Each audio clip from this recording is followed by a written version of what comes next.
یہ بلونگ کرتا ہے سرگودا سے اور کافی عرصے سے کراچی میں اسی پاپوش قبرستان میں قبروں کے اوپر پانی ڈالنے کا کام کرتا ہے اور اسی کے عوض یہ ان کے جو لوائقین اور جو متعلقین ہوتے ہیں ان سے یہ اپنی اجرت لیتا ہے۔ اس کے بعد آج سے قریب 8 سال جیسا کہ اس کا اپنا اسٹیٹمنٹ ہے اور جس کے شواہد ہمیں مل چکے ہیں، اس کے پیش نظر اس نے 8 سال سے یہ گھنونا کاروبار شروع کیا ہوا تھا کہ یہ جو بھی ڈیڈ باڈی آتی تھی شام کے ٹائم میں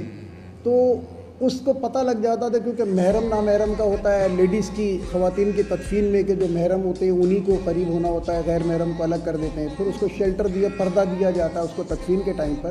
تو یہ اس چیز کو انڈر واچ کرتا تھا کہ یہ، اور اس کو یقین ہو جاتا تھا کہ یہ ڈیڈ باڈی کسی خاتون کی ہے۔ ان کے پھر یہ جانے کے بعد جیسے اس کے فاتحہ وغیرہ کے لیے وہ جب یہاں سے جاتے تھے تو پھر یہ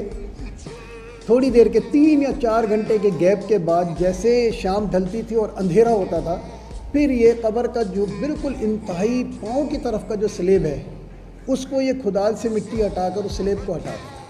ہٹانے کے بعد پھر یہ اس کے پاس جو سیل ہے اس کا موبائل ٹیلی فون ہے، اس میں ٹارچ ہے، وہ بھی ہم نے قبضہ پولیس میں لیا ہوا ہے، اس کو یہ آن کر کے قبر میں اترتا تھا۔ یہ قبر میں اترنے کے بعد پھر یہ کفن کو کھولتا تھا اور لاشوں کی بے حرمتی کرتا تھا۔ یہ سلسلہ اس کا تقریباً 8 سال سے جاری تھا۔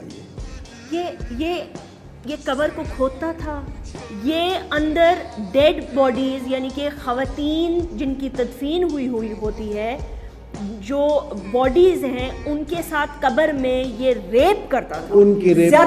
زیادتی کرتا تھا، بے حرمتی کرتا تھا جس کو آپ کہیں،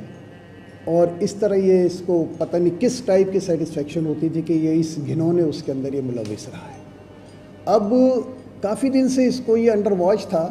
بیچ میں ایک دفعہ یہ پکڑا بھی جانا تھا لیکن یہ اسکیپ ہو گیا تھا وہاں سے، کیونکہ جیسے پبلک اس کے پیچھے بھاگی ہے تو یہ دیوار کود کر بھاگا ہے۔ تو برابر میں جو ایک بہت اچھی پوش ایریا ہے ہمارے پاس علامہ اقبال ٹاؤن کا، یہ وہاں گیا تو وہ سیکیورٹی گارڈ نے باقاعدہ اس پہ فائر بھی کیا تھا، تو یہ یہاں سے نکل کر اپنے آبائی گاؤں چلا گیا۔ اس کے بعد پھر ایک کافی عرصے کے بعد تقریباً 1.5 ماہ یا 1 ماہ 10 دن کے بعد جیسا کہ ریکارڈ ہے، یہ پھر واپس آیا ہے۔ آپ لوگوں کو شک کب سے